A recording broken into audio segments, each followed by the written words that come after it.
trabajamos en el paciente pediátrico, pues tiene que ver con, con la fisiología de agua y electrolitos. De pronto se les vuelve un tema un tanto tedioso, sin embargo, pues a mí me da la impresión de que es un tema fundamental y básico, puesto que, pues de entrada, el conocer la fisiología del agua nos permite, pues, establecer pautas de manejo. Por ejemplo, para el manejo del choque séptico, ¿cuál es la principal pauta de manejo? Pues se llama resucitación hídrica. Entonces, pues bueno, si partimos de ahí, le da choque a la embarazada, le puede dar choque séptico a la puérpera, van a haber choque séptico en urgencias, van a haber choque séptico en pediatría, van a haber choque séptico en el paciente que tiene, por ejemplo, en medicina interna.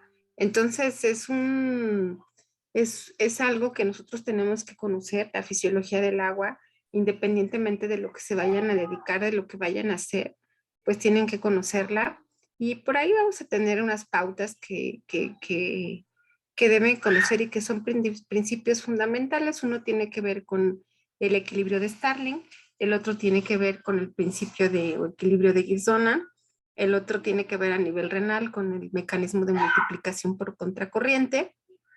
Y bueno, si partimos de ese hecho, pues entonces ustedes están en la obligación pues de conocer la fisiología de agua y electrolitos. Entonces vamos a empezar, voy a compartir mi pantalla. Un minuto.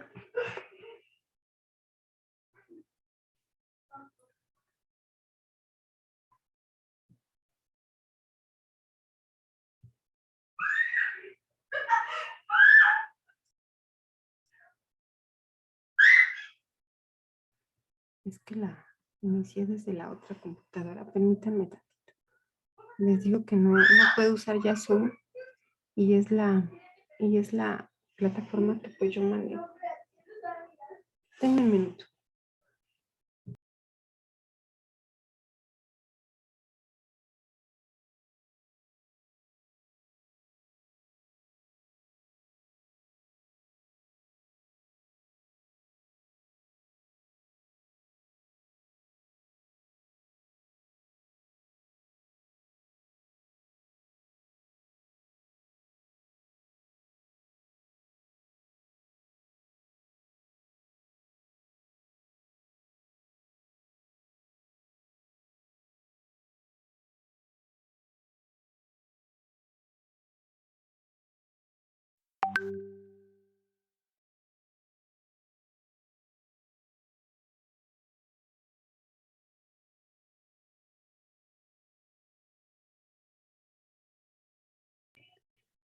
Bueno, entonces pues vamos a comenzar. El tema se llama pues, agua y electrolitos.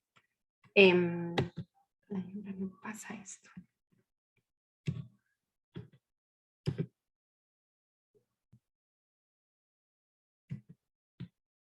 ¿Será el internet, oigan? ¿Que no pasa? Ya, ahí está. Entonces, bueno, aquí les muestro unas fotos del Caribe mexicano. Pues vivimos en un planeta que está compuesto de agua y pues, los seres vivos, los seres vivos que habitamos en él, pues no somos la excepción. Este cuadro a mí me gusta mucho, es un mural que pinta Diego Rivera en el año de 1947. Se llama Sueño de una tarde dominical en la Alameda Central. Ahora que ya podemos salir, yo los invito a que conozcan los museos, a que conozcan parte de la historia de México, porque si no la conocen, chicos, están condenados a repetirla. Entonces, todo lo que ha pasado en México, de pronto, pues bueno, a mí me asombra, ¿no? Que pasan y pasan cosas y nosotros pues estamos en una especie de letargo. Aquí pues vemos, por ejemplo, a José Guadalupe Posadas, que es el inventor de la Catrina en una época donde había mucha pobreza en México y que disfraza las Catrinas de esa sociedad burguesa, ¿no? En una especie de burla, ¿no? La Catrina tiene una estola que representa a lo que es Quetzalcóatl. Aquí vemos, por ejemplo, a Diego de niño y Frida Kahlo que tiene en su mano representado el yin y el yang. ¿sí? Aquí vemos a la aristocracia de esa época de principios del siglo XX. Aquí vemos a José Martí. Acá de este lado vamos a ver, por ejemplo, a Porfirio Díaz y bueno, este cuadro no está completo, pero vamos a ver representado a Francisco Madero y todo lo que implica la Revolución Mexicana. Y de este lado vemos un poco más acerca de lo que es el México prehispánico. Por acá se ve a Maximiliano y pues bueno, yo los invito a que conozcan esa parte de la historia de México que no conocemos.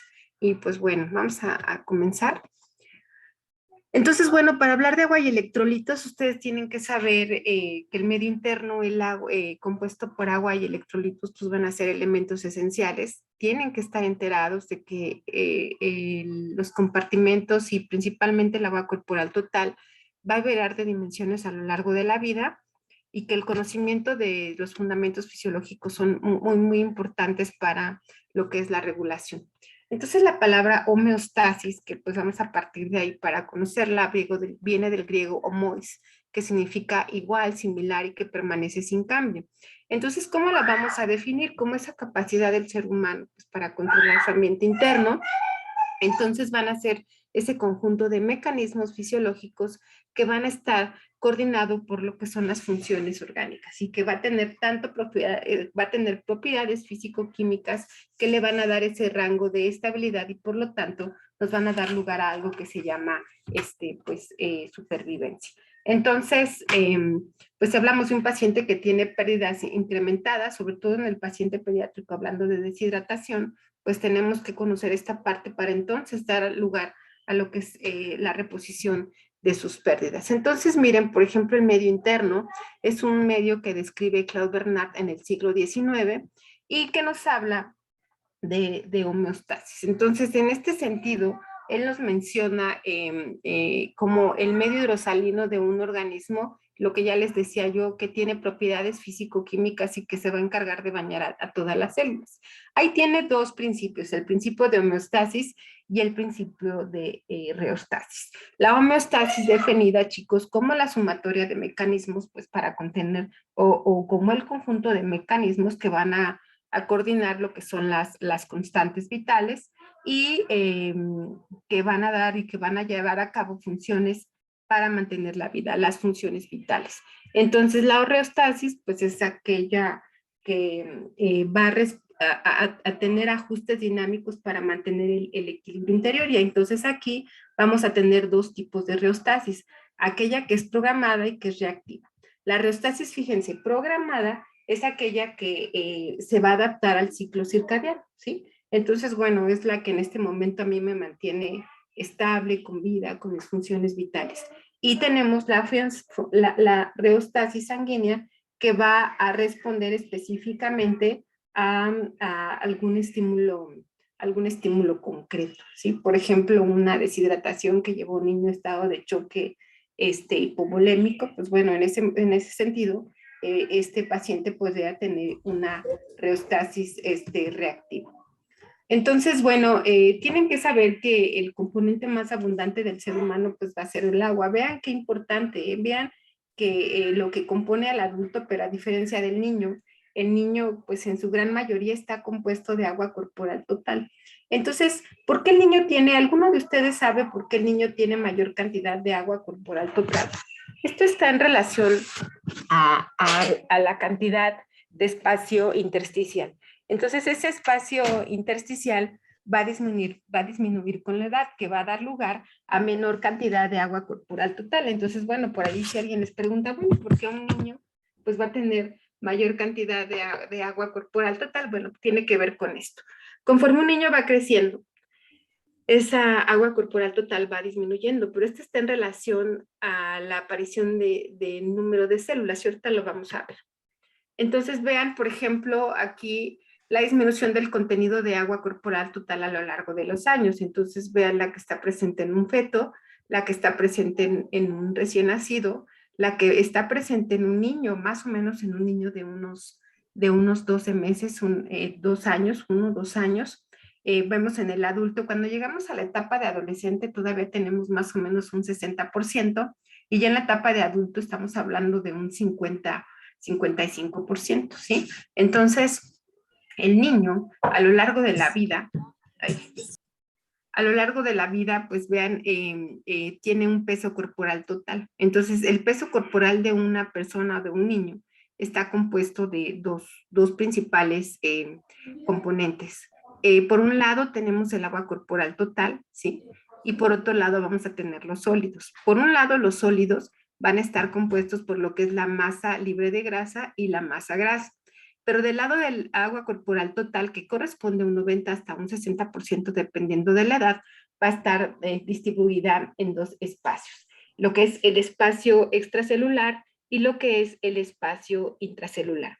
Ese espacio extracelular va a disminuir con la edad, ¿sí? Mientras que conforme un niño va creciendo, va incrementando la edad, ese espacio intracelular va a ir incrementando. ¿Alguno de ustedes se pregunta por qué? ¿Sabe por qué? ¿Por qué disminuye ese espacio extracelular y para dar lugar a mayor espacio intracelular?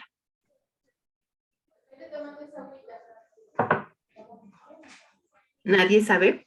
Bueno, aquí tiene que ver con el incremento de la masa que va a dar lugar a mayor número de células. Entonces, al tener mayor peso, ¿no? Al pesar más el riñón, al pesar más el corazón, al tener más músculo, pues voy a tener más masa celular. Entonces, al tener más masa celular, voy a tener más espacio que ocupa ese espacio intracelular con respecto al espacio extracelular. Entonces, no se les olvide cómo está distribuido el peso corporal total de un niño. ¿Cuáles son las vías de ingreso del agua? ¿Sí? Entonces recuerden que pues el 90% del agua que nosotros consumimos o que el organismo adquiere pues es a través del agua que consumimos, ¿sí?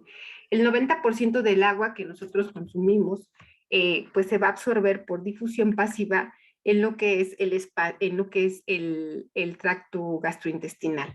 Entonces, ¿cuánto requerimos de consumo? Miren, por ejemplo, un niño de 0 a 6 meses requiere alrededor de 700 mililitros y nosotros en promedio, aunque aquí no lo marca de 14 años, son de 3.3 litros por día. El otro 10% del agua proviene el otro porcentaje del agua, perdón, proviene de los alimentos, y ahí está. Y el 10% del agua faltante en este sentido, pues proviene del agua de oxidación. Ustedes recuerden que en ese ciclo de Krebs, donde cerramos vías metabólicas, pues vamos a obtener energía, pero en ese mecanismo de producción de energía también se va a producir agua de oxidación. Entonces, cuando ustedes aprenden a hacer un balance de líquidos, a los ingresos yo también le tengo que sumar el agua de oxidación y a los egresos, pues yo le tendría que agregar las pérdidas insensibles. Entonces, ¿cómo se definen las pérdidas insensibles? ¿Alguno de ustedes sabe qué es una pérdida insensible? Pues estarían dadas por las heces, la respiración y la expiración.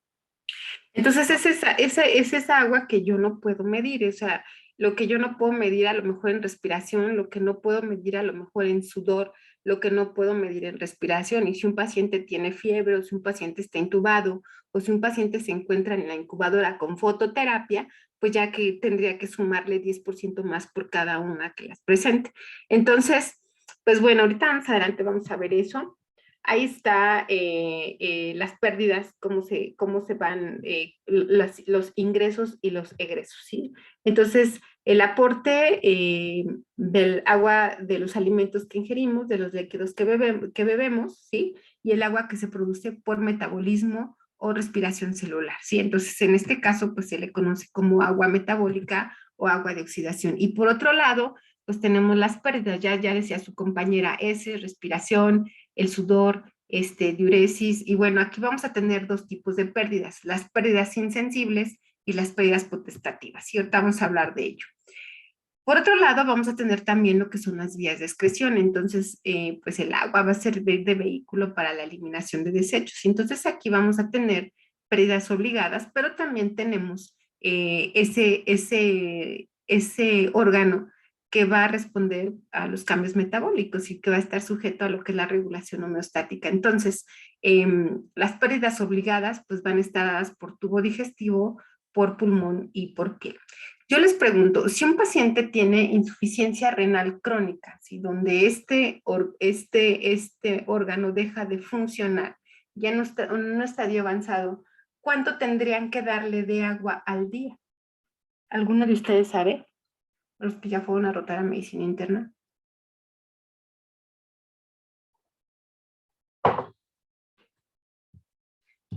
¿No? ¿No? Entonces, bueno, pues si yo ya no tengo una vía, un órgano que responda a esos cambios homeostáticos, ese que me dé o que lleve a cabo esa función de regular el agua, pues yo lo único que tendría que darle de agua a un paciente en 24 horas que no tiene o que tiene anulada la función renal, sería aquella que únicamente me cubra estas pérdidas obligadas o pérdidas insensibles, ¿sí? Las pérdidas insensibles las vamos a calcular de 400 a 600 mililitros por metro cuadrado de superficie corporal por día. Entonces, la fórmula para calcular la superficie corporal es peso por 4 más 7 entre peso más 90, ¿sí? De tal suerte que si ustedes tienen un paciente que pesa, no sé, 28 kilos, entonces multiplicamos 28 por 4 más 7. Eso nos estarían dando 119. Entonces, peso por 4 más 7 entre peso más 90, entonces peso más 90, 28 más 90 son 118. Y si tenemos eso 119 entre 118, ajá, un paciente que pesa 28 kilos tiene 1 metro cuadrado de superficie corporal. Entonces, si es un pacientito que tiene insuficiencia renal crónica, yo les digo que nada más vamos a dar agua para cubrir las pérdidas insensibles, y si son de 400 a 600 mililitros por metro cuadrado, uno que tiene de superficie corporal por 600, pues nos da 600. Entonces, es lo que tendríamos que dar de 600 mililitros de agua en 24 horas. No sé si me entendieron o está muy, o está como muy avanzado ahí eso que les estoy explicando. Entonces, nosotros vamos a tener diversos métodos para calcular agua y electrolitos, ¿sí? Entonces, uno tiene que ver con el método de peso, ¿sí? En este caso tiene que ver, el otro es el método de superficie corporal. El método de peso lo ocupamos para niños menores de 10 kilos.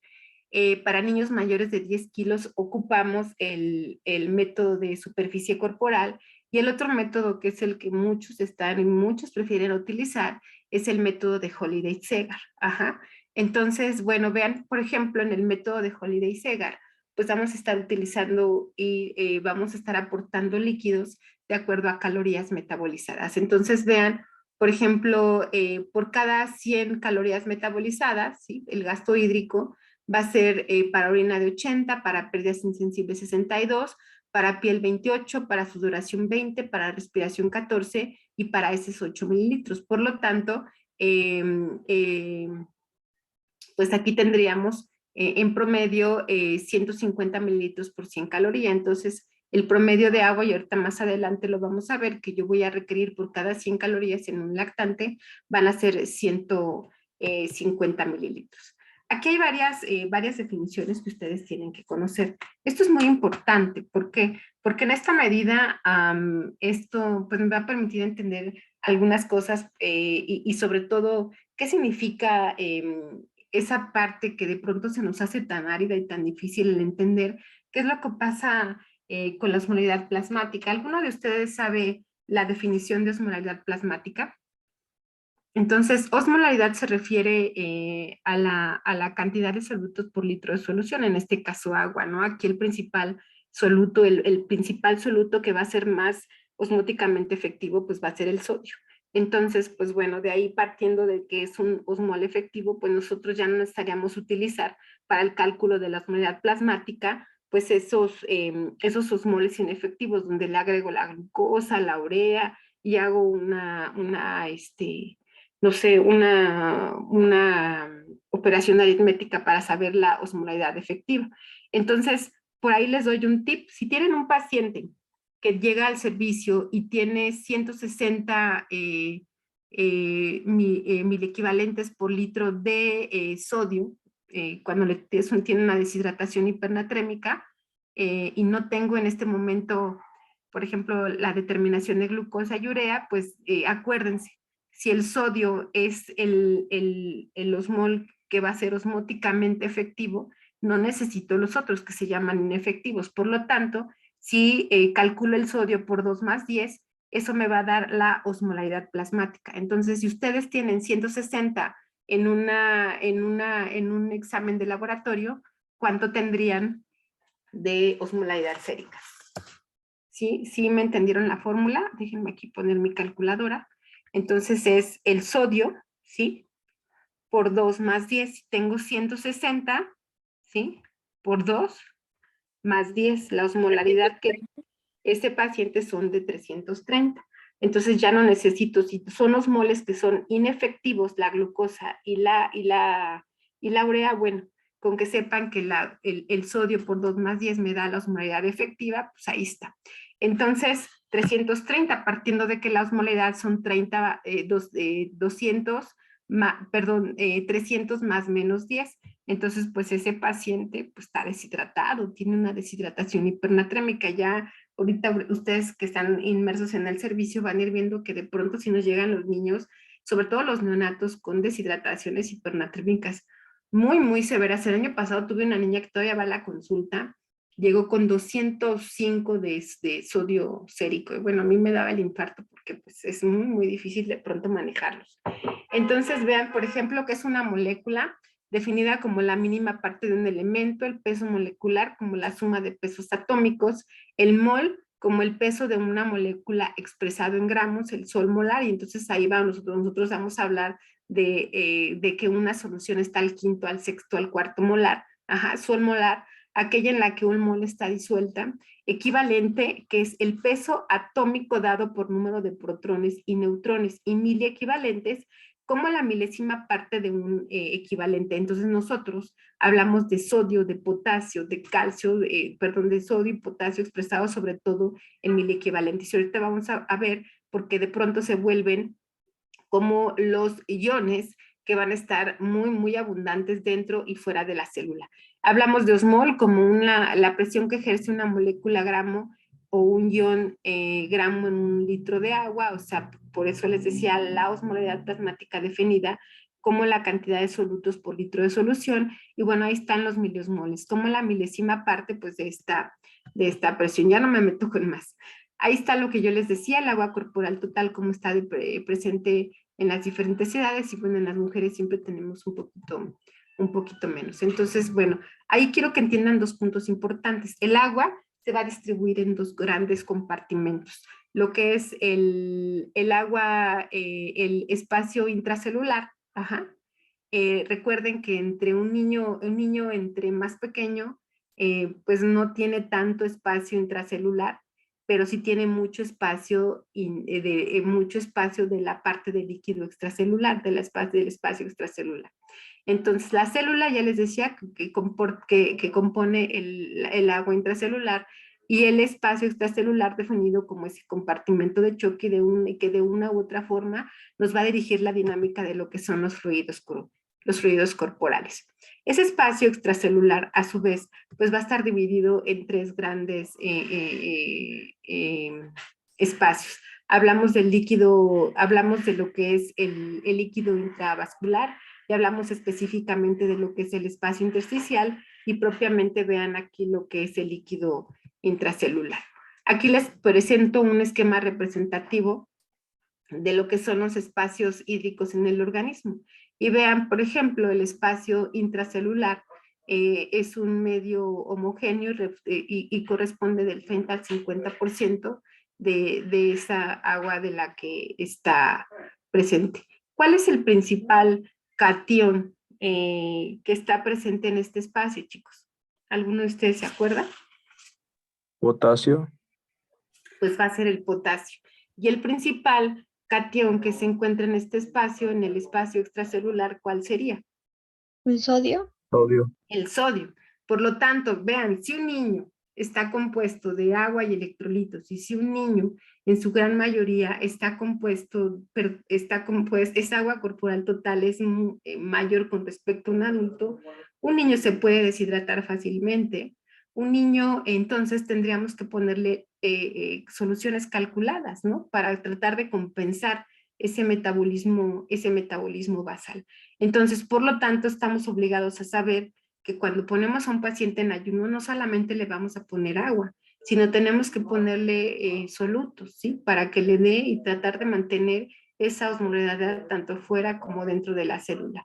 Entonces, vean aquí, por ejemplo, el espacio extracelular está compuesto por volemia o espacio vascular, que da lugar a un 4 o un 5%, y el intersticio que compone aproximadamente un 15%. Entonces, el total estarían entre un 20 y 28%. Entonces, vean aquí, por ejemplo, esta membrana capilar va a tener capacidades dialíticas, ¿sí? ¿Por qué? Porque va a permitir el paso de agua y electrolitos y no permite el paso, por ejemplo, de compuestos de macromoléculas, en este caso, por ejemplo, como las proteínas, ¿sí? Entonces, esto va a dar lugar a que estas macromoléculas permanezcan en el espacio intravascular sin que tengan que salir, por ejemplo, al intersticio. Esta distribución de solutos, tanto fuera como dentro de la célula, se le conoce como principio de electroneutralidad o principio de Gibbs-Donald. Entonces, pues ahí les presento a lo que es el ionograma de Gamble, ¿sí? Aquí vamos a ver, por ejemplo, cómo están compuestos los diferentes iones, tanto dentro como fuera de la célula. Y entonces ya decía su compañero, el principal catión que está presente dentro del espacio intracelular, pues va a ser el sodio, ¿sí? El principal catión que está presente dentro de lo que es el espacio extracelular, en este caso plasma y líquido intersticial, pues vamos a ver que es el sodio, ¿sí? Por otro lado, vamos a tener aniones, ¿sí? El principal anión o los principales aniones que van a estar dentro del espacio intracelular, pues van a ser los fosfatos y principalmente lo que son las proteínas. Mientras que del otro lado, en el espacio extracelular, el principal anión, pues ¿cuál es, chicos? ¿Cuál ven aquí como principal anión? ¿El cloro? Cloro. El cloro. Entonces, ese equilibrio que permite el que se mantengan esos iones y cationes y que tengan electroneutralidad tanto fuera como dentro de la célula, se le conoce como ionograma de Gamble, o también se le conoce como principio de electroneutralidad, o también conocido como equilibrio de Gibbs-Donald. Entonces, pues bueno, ya hablábamos que el agua se absorbe en un 90% a través del tubo digestivo por difusión pasiva. En el espacio intravascular tiende a tener un intercambio constante. Y pues bueno, aquí hay un principio, otro principio. Entonces ya les hablé del principio de la electroneutralidad. El otro principio que permite que haya un intercambio constante por efecto de la presión hidrostática con respecto a la presión oncótica a nivel de los capilares, ¿sí? Pues se le conoce y que pasan de una zona a otra, no lo tengo, por diferentes gradientes de presión, pues se le conoce con el nombre de equilibrio de Starling. Entonces ya hablamos de el equilibrio de Gibbs-Donald o el principio de electroneutralidad, y por otro lado el equilibrio de Starling. Entonces son dos principios fisiológicos fundamentales que ustedes tienen que conocer. Entonces, bueno, ahí está lo que les hablaba yo de cómo están compuestos los diferentes espacios con la suma con la presencia de cationes y aniones, y vean, por ejemplo, la suma de los cationes medibles es mayor que los aniones medibles, que va a dar lugar a lo que es el anión GAP. Entonces, pues ahí les presento otra tablita que pudiera representar de una otra forma ese principio de electroneutralidad.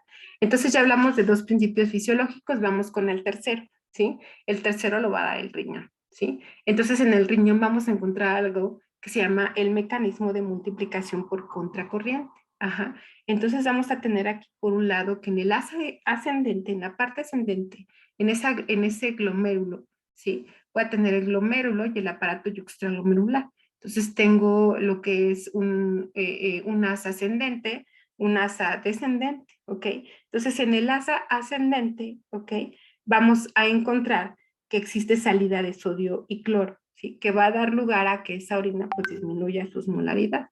Y en la parte descendente del asa de Henle, pues voy a tener una mayor permeabilidad a lo que es el sodio, a lo que es el cloro, que me va a dar lugar a osmolaridad y a lo que es la tonicidad de la orina. Entonces, este principio de multiplicación por contracorriente es otro principio en la fisiología de conocer, o en el principio de conocer la fisiología del agua.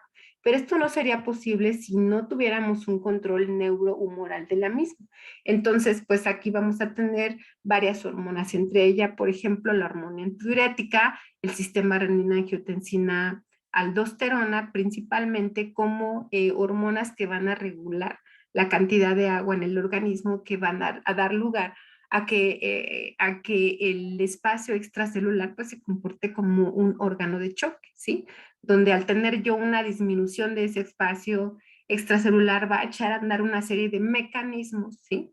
Que van a dar lugar, por ejemplo, a reabsorción de la orina. Espérame, no elimines orina, porque yo lo que necesito ahorita es compensar este espacio.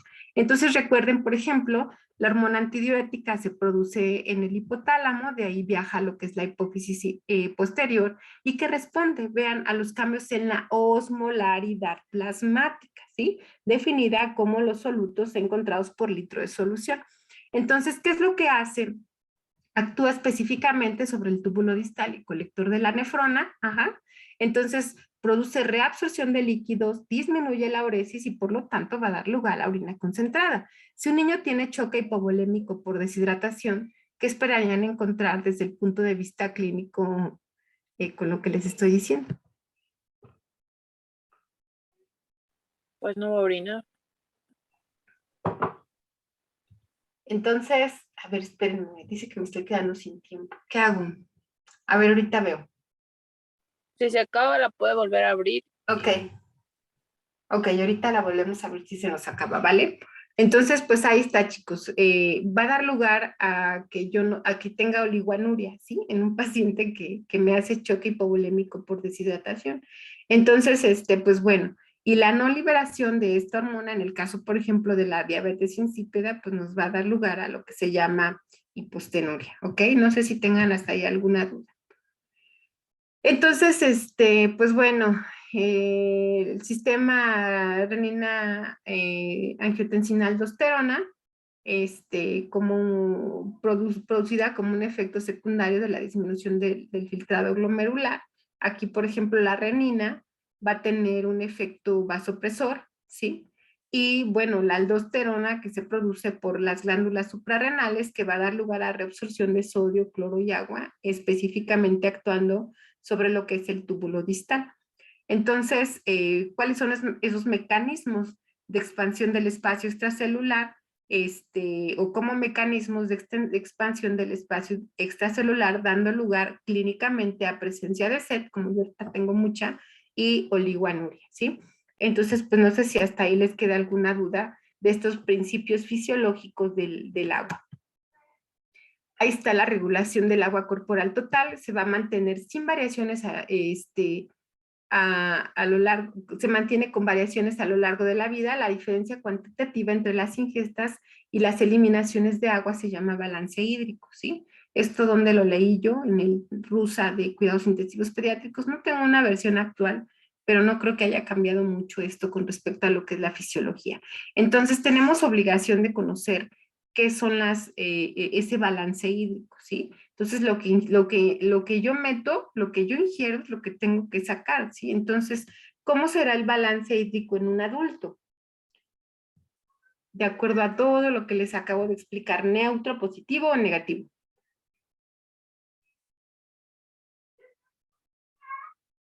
¿Cómo es?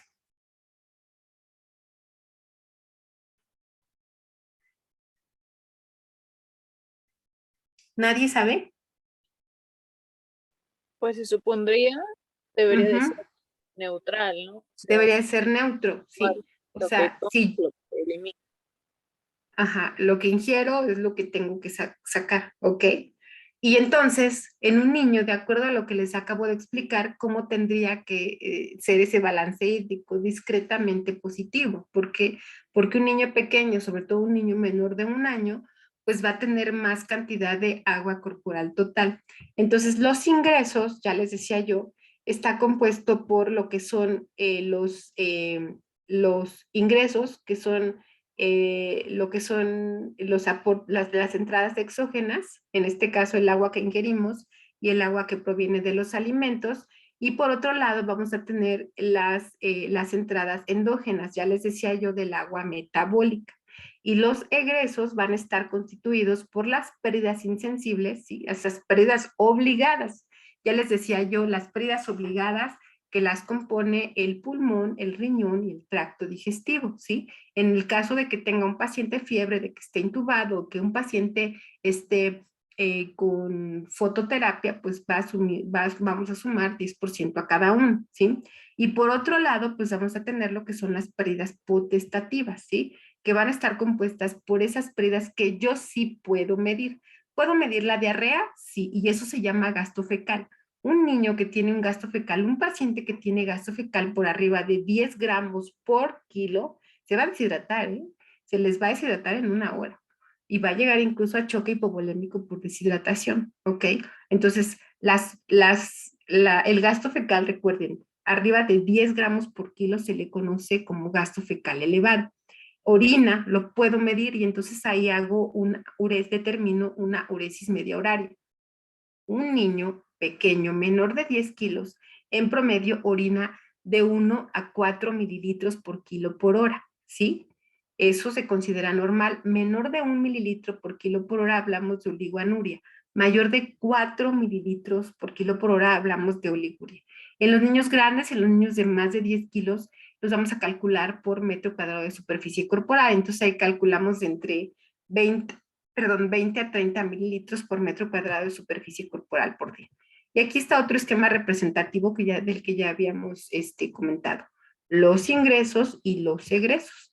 Todo lo que ingresa tiene que salir. Y ya les decía yo, si un paciente tiene falla de ese órgano, que ese es el que responde a la regulación homeostática, pues bueno, lo único que le voy a dar de agua a ese paciente en 24 horas es para cubrir esas pérdidas insensibles.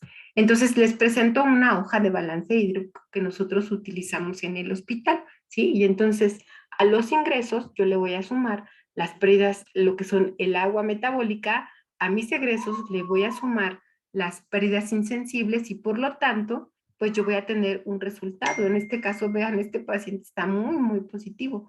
A los ingresos le resto los egresos, ¿sí? Aquí en este caso, pues no le pusieron nada, vean, en respiración y sudor y no nos anotaron nada con respecto a lo que son las pérdidas insensibles. Entonces, ya conforme vayamos pasando ahí en el hospital, pues irles enseñando a ustedes en qué consiste ese balance hídrico. ¿Por qué? Porque puede ser la diferencia, entre la vida y la muerte, ¿sí? Entonces, oye, ¿sabes qué, médico de base? Le calculé el balance a este paciente. Es un paciente que le hicieron una apendicectomía, que fue una apéndice perforada, complicada. Es un paciente que tiene, ¿cómo le llaman a los tubitos que dejan los cirujanos? Se me fue el nombre. Penrose. Tiene el Penrose y el gasto por el Penrose está súper alto. ¿Qué harían ustedes en un gasto alto en un paciente que tiene Penrose? ¿Qué harían? Aquí no está anotado el Penrose, pero ¿ustedes qué harían? ¿Cómo? No te escucho.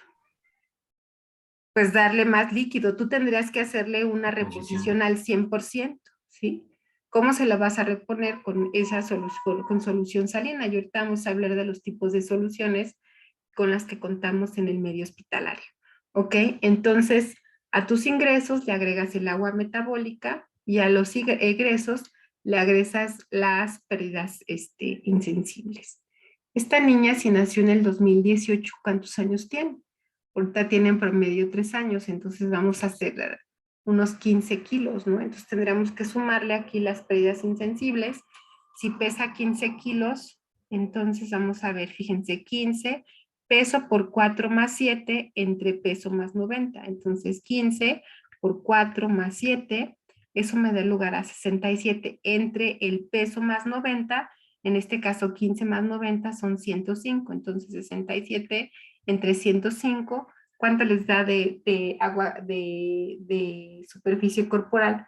0.63. 0.63. 0.63 que tiene de superficie corporal. Entonces, si quiero calcularle el agua las pérdidas insensibles, supongamos que esta niña no tiene fiebre, ni pues, está, vamos a calculárselas a 600.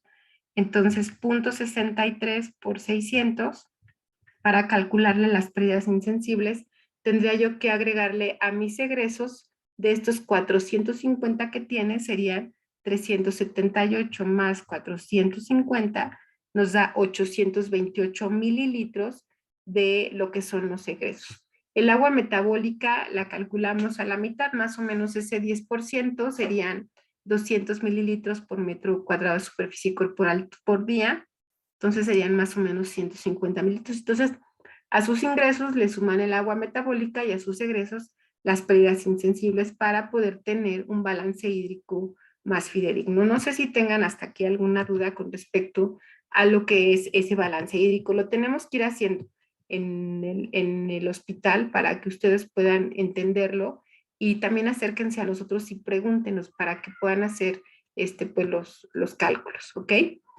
Entonces, pues ahí está. Yo me quedé con, bueno, fue que dijo Dime. que se aumenta, no se le suma el 10% si tiene Ajá. ¿Fiebre? fototerapia o qué Si era tiene la otra. fiebre, si tiene fiebre, le sumas 10 mililitros, Ajá. ¿no? Si está intubado, le sumas también. Fíjense que no sé en los adultos, ¿eh? No he preguntado yo en los adultos cómo le suman esas pérdidas insensibles. Y si tiene, ¿qué me dijiste? Fototerapia, intubado, y si tiene fiebre, son 3, con lo que le vas a subir las pérdidas insensibles, ¿ok? Entonces, en los neonatos, las pérdidas insensibles no las calculamos por metro cuadrado de superficie corporal, las calculamos en promedio entre 20 y 30 mililitros por kilo, y le vas a ir sumando 10 mililitros más si tiene fiebre, si está intubado y si está en fototerapia, ¿ok? Entonces, pues ahí está, chicos. Esto es algo que ustedes tienen que hacer, tienen que practicar, porque si se lo enseño aquí, no lo van a entender. Los que están en urgencias y los que están ahorita en hospitalización y que se la pasan haciendo indicas mañana, tarde y noche, ajá, se van a dar cuenta de que estamos nosotros pasando líquidos de mantenimiento, ¿ok? Entonces, ¿qué significa líquidos de mantenimiento? No se les olvide, esa definición es muy importante, es sumamente importante. ¿Por qué? Porque son esos líquidos que el niño necesita para proveer a su organismo del 20 al 25% de su metabolismo basal. ¿Qué quiere decir eso? Que son los líquidos que el niño necesita para vivir. Ajá. Entonces, si yo no le aporto líquidos a un niño y tiene diarrea, ¿qué le va a pasar? Se va a deshidratar. Pues se va a deshidratar, ¿no? Me van a ganar estas pérdidas insensibles. Si tiene 14 vómitos, ¿no? ¿Sí me explico? Entonces, vean, en ese punto es que ustedes están obligados, ¿eh? Y ya créanselo, ¿eh? Ya son médicos, están a un año de terminar la licenciatura, o sea, créansela de que si ustedes no manejan esta parte, aunque sea para manejar un plan de rehidratación, pues andamos perdidos. Ajá. Entonces, bueno, es en ese punto que yo necesito que ustedes entiendan qué significan esos líquidos de mantenimiento, ¿sí? Que son líquidos que el niño necesita para vivir y que me van a cubrir, fíjense, nada más del 20 al 25% de lo que es ese metabolismo basal. ¿De dónde voy a sacar agua? ¿Sí? Para mantener esas funciones vitales, ¿sí? Para mantener la respiración, para mantener el sudor, para... ¿Qué le va a pasar al niño que está deshidratado? Obviamente, pues va a tener y va a evolucionar. Si yo no le manejo esta parte, pues va a evolucionar a un choque hipovolémico por deshidratación y se va a morir. Y entonces el día que veamos la clase de líquidos y electrolitos, la clase de gastroenteritis, pues vamos a aplicar esto, ¿ok? Entonces vean, por ejemplo, ¿sí? En algunos casos necesitamos ajustar la glucosa kilo minuto, no les toca a ustedes. Ya no me voy a meter mucho en eso, pero que sepan que el niño, ¿sí? Al año triplica el peso, a los 2 años tiene la talla que va a tener cuando tenga adulto, que el máximo pico de crecimiento del encéfalo se va a dar durante el primer año de vida, ¿sí?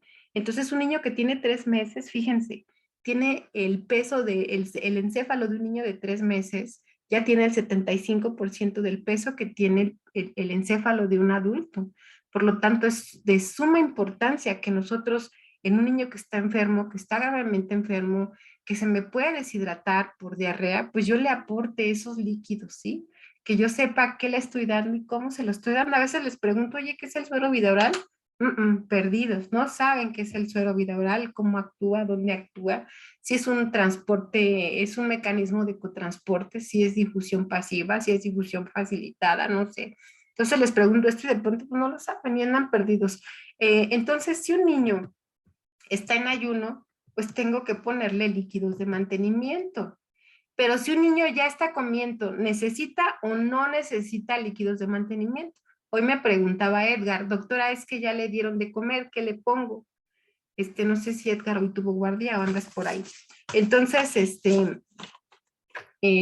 pues si ya está comiendo, ya no necesitas ponerle soluciones calculadas. Si ya está comiendo, entonces lo que vas a dejar y tienes medicamentos intravenosos, lo único que necesitas es dejar una vía permeable para mantener esa vena y por ahí estarle administrando medicamentos, ¿sí? Entonces nosotros vamos a tener 3 métodos para calcular esos líquidos de mantenimiento. Entonces ya les decía yo, de acuerdo a la clasificación de Darrow, y hace rato te los comenté, pues tenemos el método de peso, ¿sí? Tenemos el método de superficie corporal y tenemos el método de Holiday-Segar, ¿sí? Entonces, en el método de Holiday-Segar es por cada 100 kilocalorías metabolizadas. Entonces, se los enseñé hace rato ahí con el método de Darrow, con la sumatoria de Darrow. Bueno, ahí está. Entonces, vean, por ejemplo, ¿sí? El niño menor de 10 kilos, pues son 100 mililitros de líquidos por kilo por día. Si tiene entre 11 y 20 kilos, entonces yo tendré que pasarle esos 1000 que me quedaron acá, más 50 mililitros por cada kilo adicional a 10 kilos. Y si pesa más de 20 kilos, pues además aquí son estos 1000 más los 500 que tengo acá, pues ya tengo aquí de fondo 1500 y entonces por cada kilo adicional tendré que agregarle 20 mililitros por cada kilo. No sé si me explico, de tal suerte que si tienen un niño, ¿sí? Voy a saltar acá. Entonces, si tienen un niño, ¿sí? Que pesa, por ejemplo, 8 kilos, ¿cuánto tendrán que ponerle de líquido de acuerdo al método de Holiday-Segar? En 24. 800 mililitros en 24 horas. Ajá. Si es un niño que pesa 18 kilos, yo ya tengo asegurado, ¿sí? Esos 1000 mililitros, ¿ok? Entonces ya ahí ustedes como en la cocina reservan sus 1000 mililitros, ¿sí? Y vamos a calcularle, ahora son 50 mililitros por cada kilo adicional. Entonces, si pesa 18 kilos, ustedes multiplican 18 por 50, me va a dar lugar a 1400. a 400, ¿sí? Entonces, perdón, 8 por 50, no, dije mal, 8 por 50 son 400, entonces si tengo 1000 más los 400, entonces yo puedo administrarle en 24 horas, 1400 mililitros. ¿Por qué administramos los líquidos? Ahorita se los voy a preguntar y bueno, espero que les quede claro cada 8 horas y por qué no se los pongo para 24 horas. Vamos a ver ahorita por qué. Ahora, si un niño además ya pesa más de los 20 kilos, ¿sí? Ahí está, miren. Entonces, si pesa 12 kilos serían 1100 y ahorita, bueno, ahí está. Pero aquí vamos a ver en el caso de un niño que pesa 30 kilos. Entonces ya tengo los 1000 más los 500 y kilos extra después de los 20 kilos. Y si pesa 30, entonces serían 10 por 20 serían 200 mililitros, ¿sí o no? Entonces sumo A más B más C, ¿ok? ¿Sí o no? ¿Sí van hasta ahí conmigo? Sí. Entonces son 1000, más los 500 que tengo, más los 200 mililitros, ¿sí? Que me dio de multiplicar los 10 kilos que tiene adicional después de los 20 kilos por los 20 mililitros que necesito. Entonces, en este caso serían más 200, serían 1700, ¿sí? mililitros en 24 horas. No sé si tengan aquí hasta aquí alguna duda. ¿No? Ahí está, chicos. Entonces, ahora, el medio interno está compuesto solo de agua. ¿Qué tiene el medio interno? Agua y Electrolitos. electrolitos. Tiene agua y tiene electrolitos. Entonces, yo necesito ponerle esos cationes que le van a permitir a ese paciente pues, sobrevivir, ¿ok? Entonces necesito ponerle cationes y el catión más importante del espacio extracelular es el sodio y el catión más importante del espacio intracelular es el potasio. Entonces necesito administrarle ambos. Por eso a los niños les ponemos solución glucosada para mantener esa glucosa, para mantener ese metabolismo basal, ese tasa o flujo metabólico, y ahorita les voy a hablar de ello. Y por otro lado, necesito administrarle agua que viene como solución glucosada, que va a tener agua, y necesito administrarle solución salina que me va a administrar sodio, ¿sí? Y por otro lado, cloro de potasio.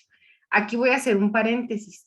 Los medicamentos que utilizamos para soluciones de mantenimiento, sobre todo el potasio, se consideran medicamentos de alto riesgo. ¿Por qué?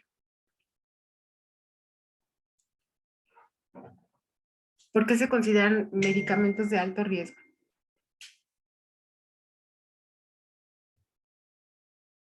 ¿Qué utilizan, por ejemplo, en Estados Unidos para la inyección letal? Pues utilizan el cloro de potasio. Entonces, si ustedes van y revisan, el potasio, por ejemplo, viene representado con color rojo, ¿sí? El concentrado de sodio, la sal, ¿de qué color es? La sal que representa el sodio, ¿de qué color es? ¿De qué color es la sal, chicos? Pues es blanca, por lo blanca. Las ampolletas de cloro de sodio concentrado, vienen blancos, ¿sí? La pasta dental, bueno, hace algunos años tenía en su mayor composición bicarbonato de sodio, entonces estaba representada con color azul. Hay pacientes que están gravemente enfermos a los cuales hay que ponerles bicarbonato de sodio. Entonces esto pues va a dar lugar a que estos pacientes, a que el sodio venga en ampolletas azules y el magnesio viene en ampolletas verdes. El calcio, pues acuérdense del hueso, cuando se seca no se pone blanco, se pone amarillo. Entonces las ampolletas de gluconato de calcio vienen representadas en color blanco, ¿ok? Entonces, por eso es importante, pues que ustedes sepan que estos medicamentos se consideran de alto riesgo, principalmente el potasio. Ese es el principio por el cual nosotros administramos este tipo de soluciones para cada 8 horas, ¿ok? Entonces, no porque las enfermeras cambian de turno cada 8 horas, no, sino porque de una u otra forma, el que yo le esté administrando a un niño que esté en ayuno potasio en las 24 horas al día me va a permitir regularle ese aporte de sodio, perdón, de potasio, sin que yo pueda intoxicar a un paciente. Ya me pasó, de un interno que se le fue un cero y le puso 90 miliquivalentes de sodio a un niño. Estaba yo que me infartaba, porque además no lo revisé, lo firmé. Y después me dice una de mis compañeras, oye, ¿ya viste lo que firmaste? Dije, ay, por Dios, o sea, sí. Entonces sí es muy importante que cuando corran indicaciones se fijen perfectamente cómo están administrando esto. Si ya están comiendo, pues no necesita soluciones de mantenimiento. Y hasta aquí le voy a dejar. Entonces les mandé ejercicios prácticos. Vean, por ejemplo, este es el otro mecanismo, perdón, este es el otro método para calcular líquidos y electrolitos. En este caso es el método de peso, ¿sí? Entonces, vean en el método de peso, el niño menor de 10 kilos, el promedio, y siempre se los pregunto en los exámenes, el promedio de líquidos en un niño menor de 10 kilos va a ser entre 120 y 180 mililitros por kilo por día, ¿ok? Si un paciente tiene estado de choque por deshidratación, ¿qué plan aplican? ¿Qué plan de rehidratación aplican? Perdóname, no pregunté Plan C. adecuada. El Aplicas C. el plan C, entonces pasas ya sea 3 cargas de 20 mililitros o de acuerdo a la 50 y luego a la siguiente hora 25 y luego a la siguiente hora 25 con un expansor de volumen, en este caso con cristaloides como el cloruro de sodio, ¿sí? Entonces, bueno, esos líquidos, esos cristaloides, esas cargas, ¿qué sirven? ¿Para hidratar a un paciente o para reponer volumen? ¿Para qué le sirven?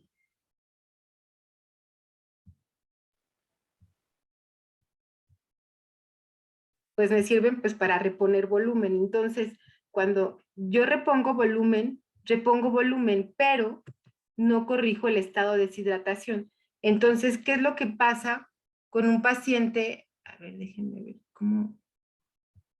No me deja, quería prender la cámara para. Me siento incómoda sin prender la cámara.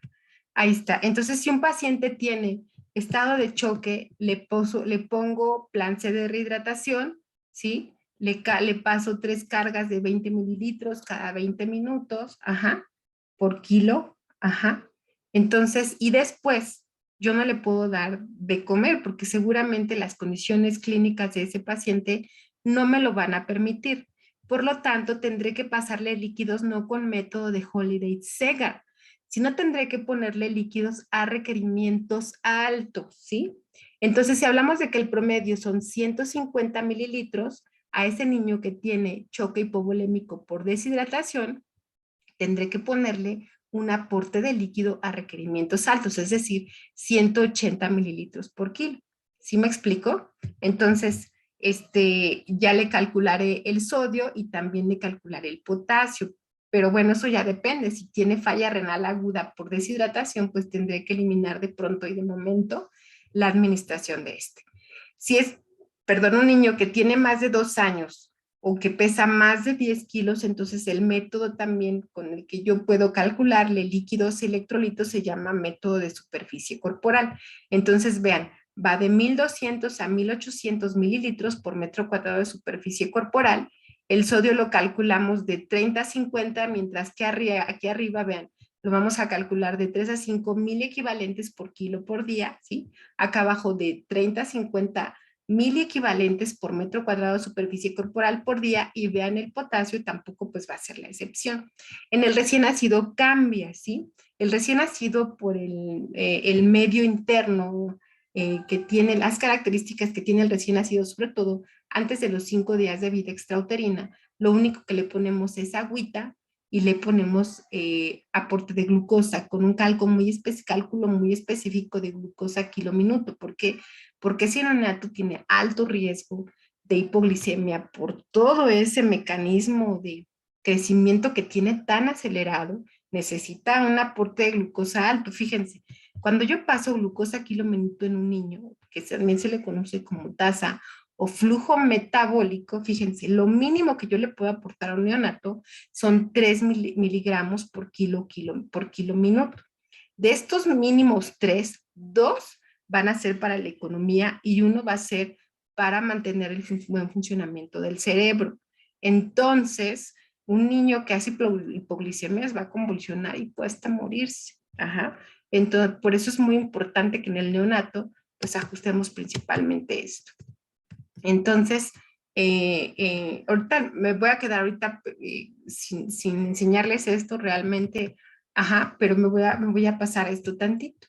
Entonces, si es un paciente que tiene una bronquiolitis severa, por clasificación ESBA, pesa 8 kilos, tiene 7 meses, entonces no le voy a poner líquidos a requerimientos altos, puesto que no tiene pérdidas exageradas, ¿no? No está deshidratado, en este momento no tiene fiebre, pero sí tiene dificultad respiratoria.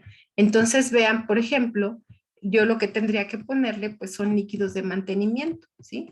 Y esos líquidos de mantenimiento, uno, los puedo calcular por método de Holiday-Segar, como ya les enseñé, y la otra es que lo calcule con el método de peso. Entonces, aquí vamos a calcularlo a 120, dejamos el sodio a 3 y el potasio a 2, ¿sí?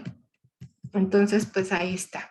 Entonces, si son 120 mililitros por kilo por día, ¿sí? Entonces tendríamos que ponerle 120 por los 8 kilos que pesa me da 960 mililitros en 24 horas, ¿sí?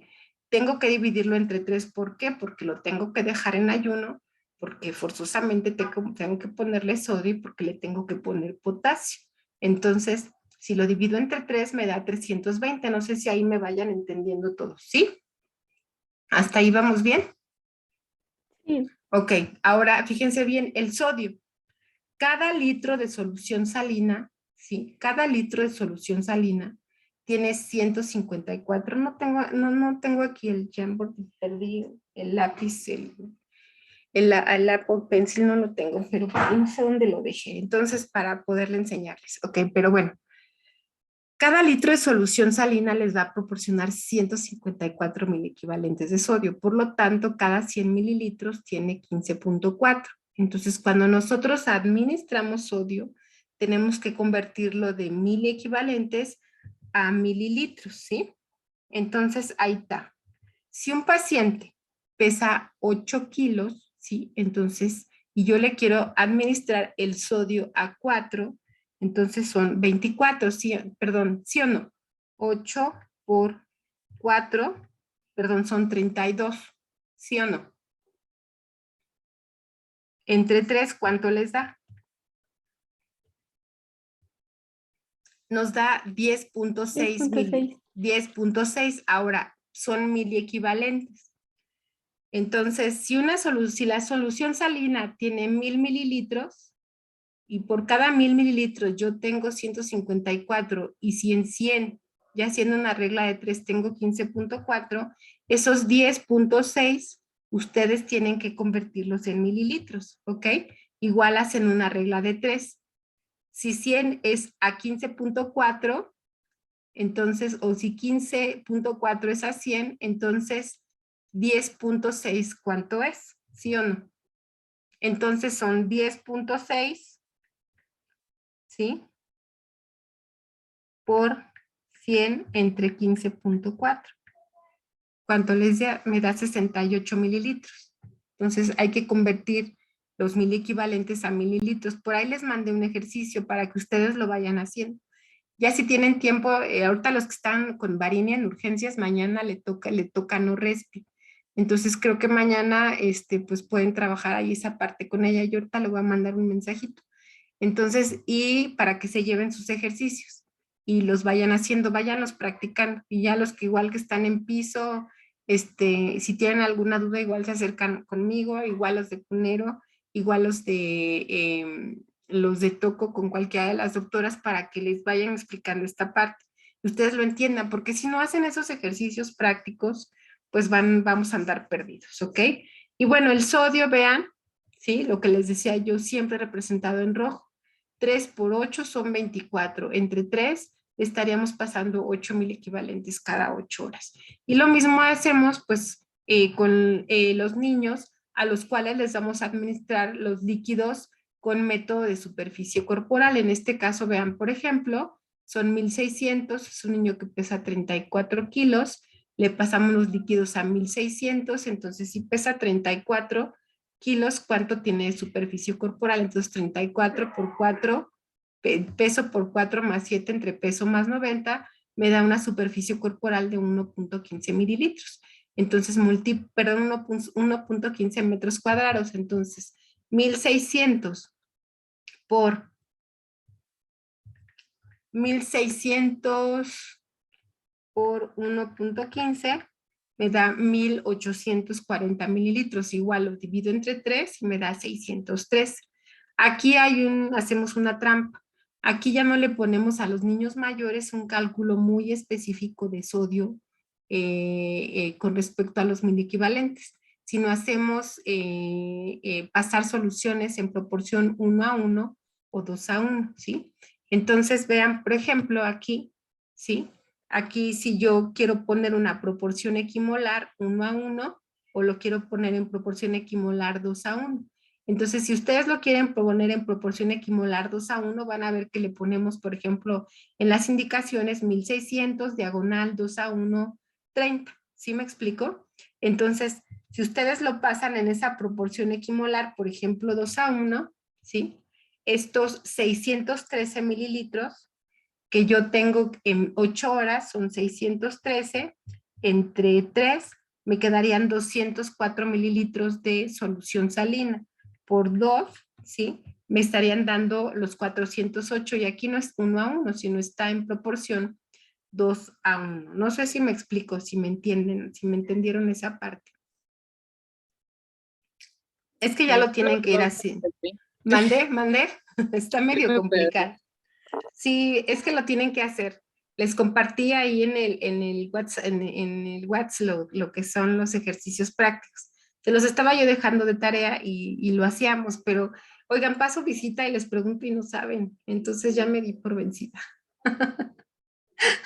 Entonces, pues ahí están. Fíjense, entonces, proporción equimolar. Puede ser 2:1 o 1:1, o sea, una proporción de agua con glucosa y una proporción de soluto, de solución salina, o dos proporciones 2:1 de solución con glucosa y uno de solución salina. Y ahorita lo que hice fue hacer una proporción equimolar 2:1, o sea, 1/3 de salina y 2/3 de glucosa.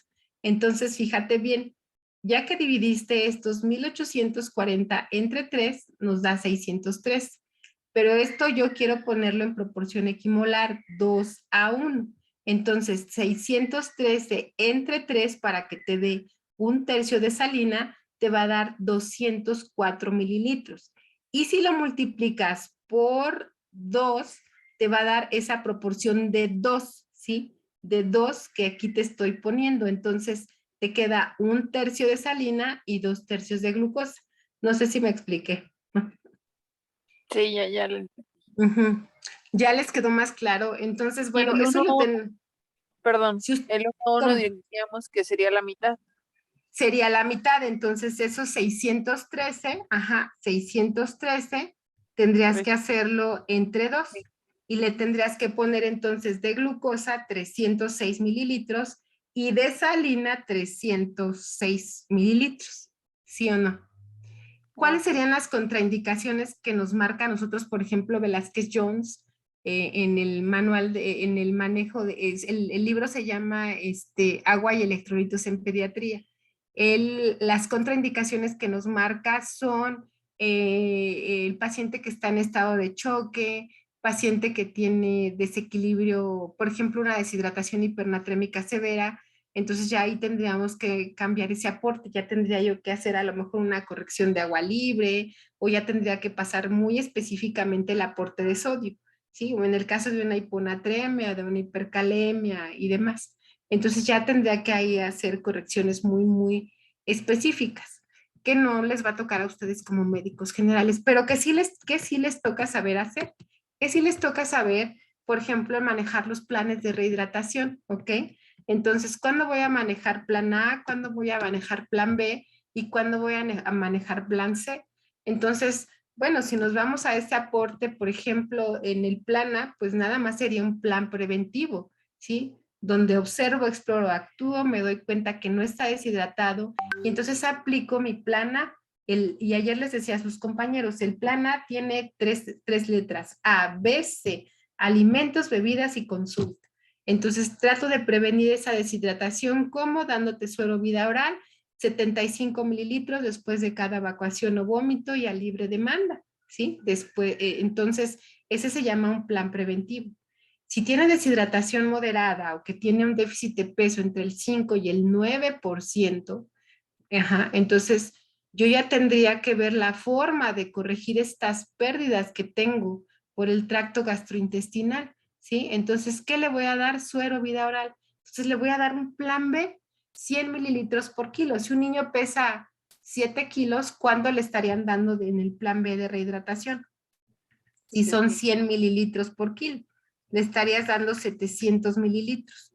Y entonces, ok, lo voy a fraccionar para 8 tomas para 4 horas. Entonces, si son 4 horas, o si tengo que fraccionarlo en tomas de cada 30 minutos, ¿sí?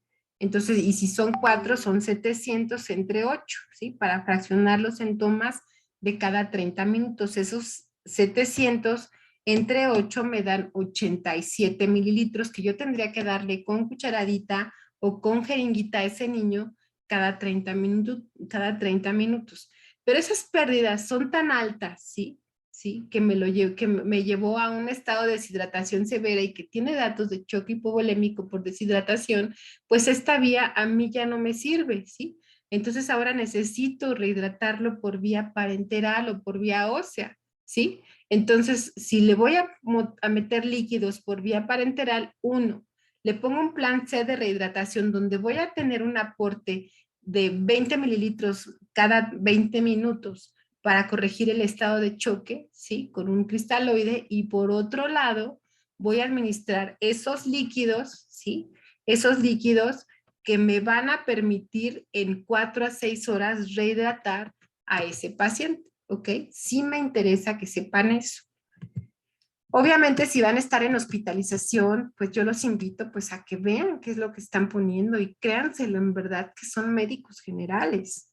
O sea, que ya son médicos y que en unos meses no va a haber nadie que los ayude a calcular un plan de rehidratación. Sí, porque no te vas a ir a un hospital. A lo mejor hacer el internado, el servicio social, te van a mandar a una comunidad rural y tienes que saber que un niño, oye, está muy deshidratado y cuando veamos esa clase, que yo creo que se las voy a programar para la siguiente semana y se quede un poquito más fresco esto, entonces sí pudiéramos entonces aplicar esa parte de entender esos principios fisiológicos de agua y electrolitos, ¿sí? No quiero que me digan todo lo que es ese mecanismo de multiplicación por contracorriente, ni que esos son esos mecanismos de expansión del espacio extracelular, ¿no? Pero que sí sepan clínicamente qué es lo que pasa. Entonces, no sé si tengan hasta aquí alguna duda.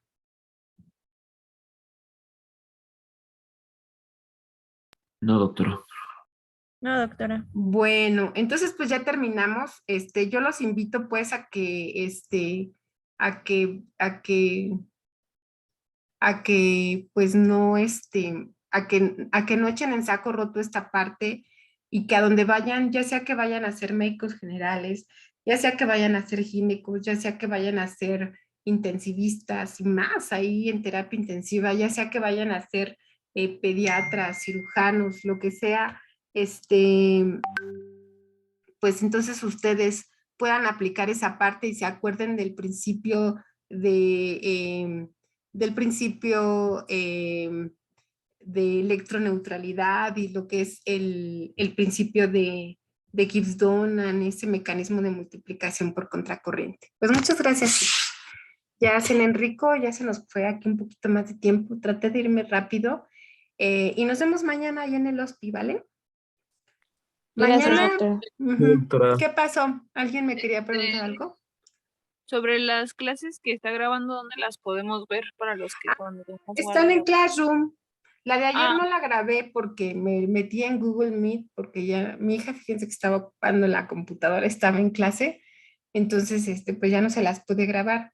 Pero los que no estuvieron ayer pueden leerlo en el GAMES, lo de Historia Clínica Pediátrica, y ahí en el servicio la vamos a ir haciendo, en los servicios. Ya los que están en Toco y en el Cunero ya vieron los formatos de historia pediátrica, de la historia clínica neonatal, y la otra que llevamos en el área de hospitalización. En el área de urgencias hacen ustedes las notas de ingreso. Entonces sí sean muy cuidadosos ahí pues con sus notitas. Hay veces que nada más van y copian, vayan y pregunten, que les dé síndrome de Sherlock Holmes a todos, ¿no? Y entonces sacúdanse un poquito el polvo, porque a veces les pasan cosas que digo, híjole, a los internos y a Mr. Bean les pasan cosas bien similares. Entonces, quítense el síndrome de Mr. Bean y pónganse la camiseta de Sherlock Holmes para que aprendan entonces medicina. Porque en la medida que en la que ustedes pregunten, interroguen y demás, se van a volver más clínicos y les va a costar menos trabajo. ¿Alguna duda? Sí, las clases las subo en Classroom, pero creo que se tarda por ahí 24 horas, entonces ya las subiríamos para mañana. ¿Vale? ¿Tienen algún conflicto de interés de que yo les grabe las clases? No, doctora. Vale, les pregunto eso porque igual no me vayan a demandar porque estoy grabando clases. Cuídense mucho. Nos vemos entonces mañanita. Sí, doctora, gracias. Sí, doctora, gracias. Sale. Mañana les mando mensaje, es viernes, oigan, no me gusta dar clase los viernes, pero bueno, ni modo. Mañana vamos a ver crecimiento y desarrollo. Léanse los capítulos 12 y creo que es el 12 y el 13 del GAMES. Entonces, eso es lo que vamos a trabajar. Voy a tratar de no tardarme. Tengo una clase muy bonita de neurodesarrollo que sí me gustaría que viéramos. Y pues bueno, aquí estamos. Cuídense. Chao. Ay, doctora. Noches. Gracias, doctora, gracias.